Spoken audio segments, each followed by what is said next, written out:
What's up, YouTube? I cut my finger. And then he started bleeding and he actually ended up passing out.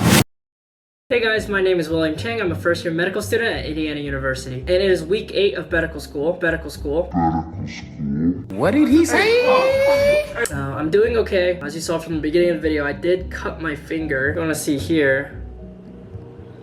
It's not that bad. Just like a little superficial cut. I was in lab, we were skinning the foot, and there's a lot of fascia, like connective tissue on your foot, because like you use it every day. You're walking on your 2 feet every single day, so you need to have like good padding. That's what all this connective tissue and all this little sponginess is for.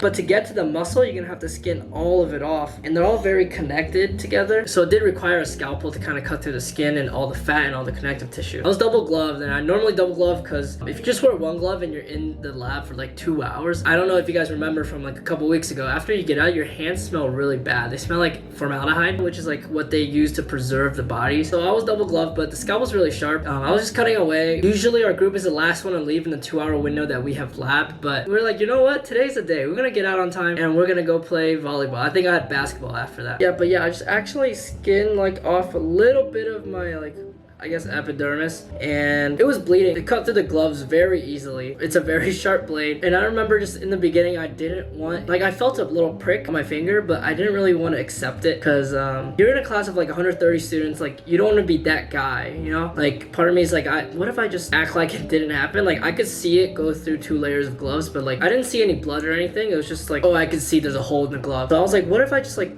didn't say anything? Sorry, the sirens are loud. I guess that's the perks of living near like a hospital. Riley's Children's Hospital is literally down the street. Yeah, but I decided that it was probably best that I went to talk to the instructor. I was like, it is a blade that I've been using to like skin another human being, and I guess there is a chance of it getting infected or something, or at least just get a new glove.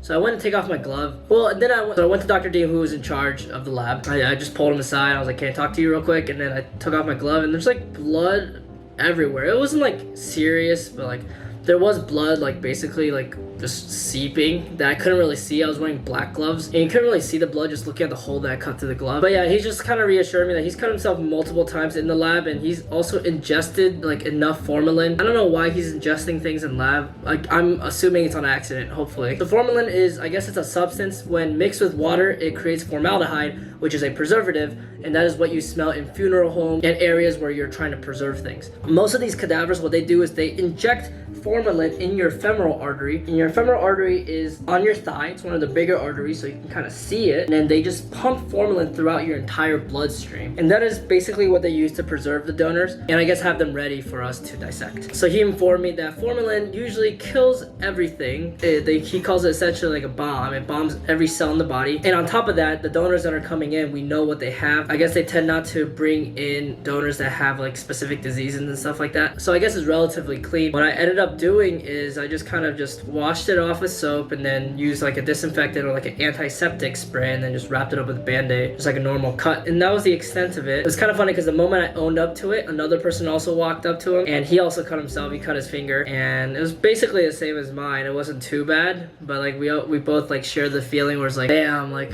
that was us. You know, in the beginning of the course, the instructor's always talking about like there will always be 1 or 2 of you every week that will like accidentally like cut yourself. I'm kind of sad and disappointed that it's me, but you know what, it happens. Like mistakes happen, accidents do happen.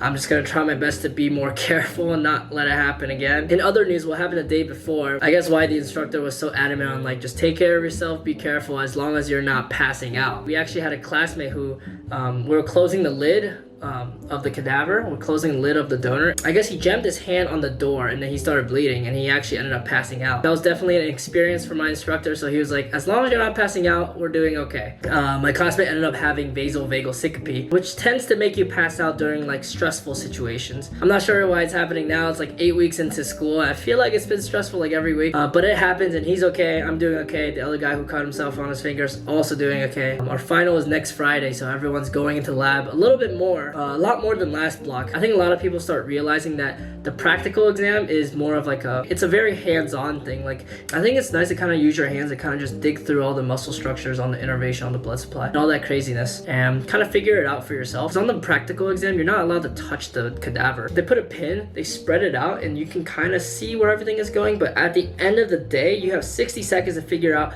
from that little angle, kind of identify what it is, or answer whatever the question it's asking. So I guess, yeah, that's my update for the week. Moral of the story, be careful using a scalpel. But yeah, it's nothing too crazy. We have our exam on Friday. I've been studying for it. A lot of content. I think this block is a lot of histology heavy, and I just hate histology. It doesn't make sense. Everything just looks the same. Like, all the cells look the same. You give me a slide right now, like you put something on the screen on my computer, and I cannot tell you what it is. I cannot tell you where it's coming from, what it looks like. Maybe like some distinct features and stuff like that, but like it'll take me a minute. So really need to brush up on that in the next couple of days, and then start working on my practice problems, and I should be set. I hope this was insightful in terms of like how clumsy first year medical students are. It happens to the best of us, or I guess the average of us. But yeah, that's the end of the video. If you liked it, make sure to hit that like button. Comment down below what you want to see next. I'll try to answer some questions. No one's asking me anything, so I'm just kind of spitballing here. But yeah, I will see you next week. Bye.